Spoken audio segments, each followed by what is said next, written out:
2019 I signed with him the deal. 2019 সালে আমি Putin, Macron ও মার্কেলের সাথে চুক্তি করেছিলাম। আমরা একটি যুদ্ধবিরতিতে স্বাক্ষর করেছি। সবাই আমাকে বলেছিল সে কখনো যুদ্ধের দিকে যাবে না। তার সাথে গ্যাস বিনিময়ে চুক্তি করেছি, কিন্তু এরপর সে যুদ্ধবিরতি ভঙ্গ করে, আমাদের জনগণকে হত্যা করে। আমরা বন্দি বিনিময়ের চুক্তিও স্বাক্ষর করেছি, কিন্তু পুতিন সেটা মানেননি। জেরি, আপনি কি ধরনের কূটনীতির কথা বলছেন? কি বোঝাতে চাইছেন আপনি? What kind of diplomacy? আপনার দেশের ধ্বংসের অবসান ঘটাবে আমি এমন ধরনের কূটনীতির কথা বলছি। জনাব প্রেসিডেন্ট, শ্রদ্ধার সাথে বলছি, আমি মনে করি আমেরিকান মিডিয়ার সামনে এই বিষয়ে অভিযোগ করার জন্য ওভাল অফিসে আসা আপনার জন্য অসম্মানজনক।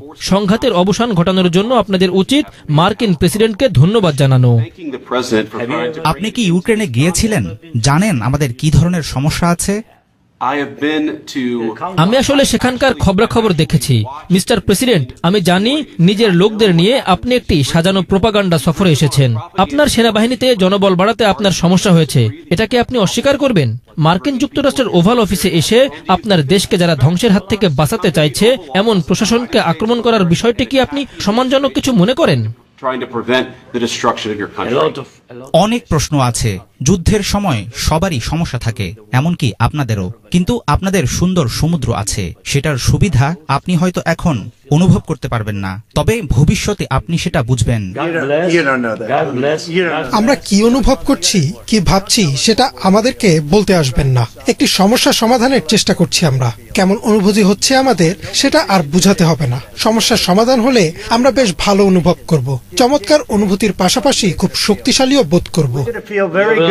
আপনি অবশ্যই প্রভাবিত হবেন। আমি বলছি এর প্রভাব আপনি অনুভব করবেনই।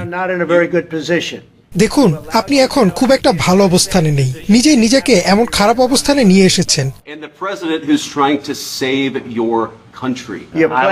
পুতিন ঠিকই বলেছে, আপনি লাখ লাখ মানুষের জীবন নিয়ে জুয়া খেলছেন। একবার ভেবে দেখুন, আপনি তৃতীয় বিশ্বযুদ্ধ নিয়ে জুয়া খেলছেন, আর আপনি যা করছেন সেটা দেশের প্রতি অত্যন্ত অসম্মানজনক। আপনাকে সাহায্য করার কথা যারা বলেছে তাদের চাইতে এই মার্কিন যুক্তরাষ্ট্রই আপনাকে অনেক বেশি সমর্থন দিয়েছে। জেলেনস্কি, আপনি কি একবার ধন্যবাদ দিয়েছেন? আমাদের দেশে শেষ পর্যন্ত আমরা শক্ত আছি। যুদ্ধের শুরু থেকেই আমরা একা ছিলাম এবং আমরা কৃতজ্ঞ।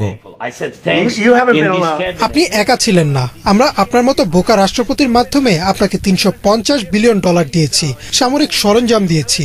আপনি ও আপনার লোকজন বেশ সাহসী, কিন্তু তারা বাধ্য হয়েছে আমাদের মিলিটারি সাহায্য নিতে। আপনাদের কাছে যদি আমাদের সামরিক সরঞ্জাম না থাকতো তাহলে এই যুদ্ধ 2 সপ্তাহের মধ্যেই শেষ হয়ে যেত। 3 দিনের মধ্যে। আমি পুতিনের কাছ থেকে এটা শুনেছি যে 3 দিনের মধ্যে যুদ্ধ শেষ হয়ে যেত।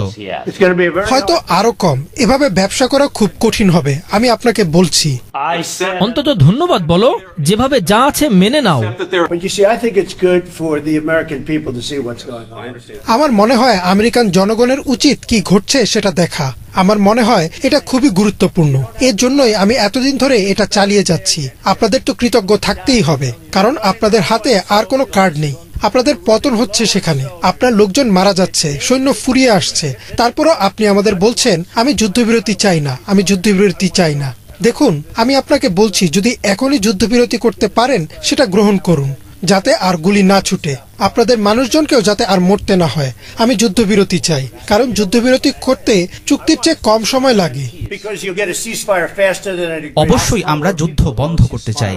আমি তো আপনাকে বলেছি নিরাপত্তার গ্যারান্টি লাগবে আমাদের। যুদ্ধবিরতি সম্পর্কে আমাদের জনগণকে জিজ্ঞাসা করুন, তারা কি মনে করে। আগের কথাবার্তা তো আমার সাথে ছিল না, সেটা ছিল বাইডেন নামে একজনের সাথে। তিনি মোটেও বুদ্ধিমান ব্যক্তি ছিলেন না, ওবামার সাথে ছিল। ওবামা আপনাকে চাদর দিয়েছিল আর আমি দিয়েছিলাম জ্যাভলিনসনের মতো অস্ত্র। শত্রুর ট্যাঙ্ক ধ্বংসের জন্য জ্যাভলিনসন দিয়েছিলাম, ওবামা দিয়েছিল চাদর। এখানে আসল কথা হলো ওবামা দিয়েছিল চাদর আর ট্রাম্প দিয়েছে জ্যাভলিনসন। আপনাকে বলতে চাই, আপনাদের আরো কৃতজ্ঞ হতে হবে, কারণ কোনো কার্ড তো আপনাদের হাতে নেই। আমাদের সাথে থাকলে আপনাদের কার্ড আছে, কিন্তু আমাদের ছাড়া আপনাদের কিছুই নেই। তিনি জানতে চাইছেন যদি রাশিয়ার যুদ্ধবিরতি ভঙ্গ করে, যদি এখনই আপনার মাথায় বোমা পড়ে, যদি তারা এটা ভেঙে ফেলে, তাহলে কি হবে আমি জানি না। বাইডেনকে সম্মান করেনি বলে তারা বাইডেনের সাথে সম্পর্ক ভেঙেছে। তারা ওবামাকেও সম্মান করেনি, তারা আমাকে সম্মান করে। পুতিন আমার সাথে অনেক কঠিন পরিস্থিতির মধ্য দিয়ে গেছেন। তিনি একটি নকল উইচ হান্টের মধ্য দিয়ে গেছেন, যেখানে পুতিনকে তারা ব্যবহার করেছে, এর সাথে রাশিয়াকেও। আপনি কি কখনো সেই চুক্তির কথা শুনেছেন? সেটা ছিল একটি ভুয়া চুক্তি। পুরোটাই ছিল ডেমোক্রেটদের একটা কেলেঙ্কারি। আমি শুধু এতটুকুই বলতে পারি, পুতিন হয়তো ওবামা ও বুশের সাথে চুক্তি ভেঙেছেন, তিনি হয়তো বাইডেনের সাথেও চুক্তি ভেঙেছেন। আমি জানি না কি হয়েছে, কিন্তু তিনি তো আমার সাথে চুক্তি ভাঙেননি। পুতিন একটি চুক্তি করতে চান। আমি জানি না আপনি চুক্তি করতে পারবেন কিনা। মার্কিন যুক্তরাষ্ট্র ছাড়া আপনি একজন দুর্ধর্ষ লোক হতে পারবেন বলে আমি মনে করি না।